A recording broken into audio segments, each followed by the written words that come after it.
In front of me is Samsung Galaxy Tab S6 Lite, and today I would like to show you how you can rename it.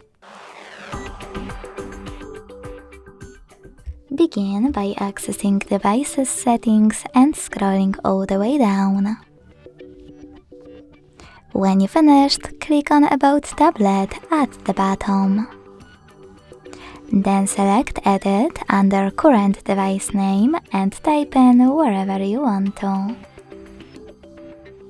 In my case, Sunny. When you're ready, hit Done. As you can see, after that, name of my tablet has changed.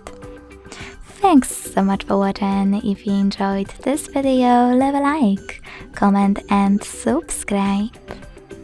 Bye!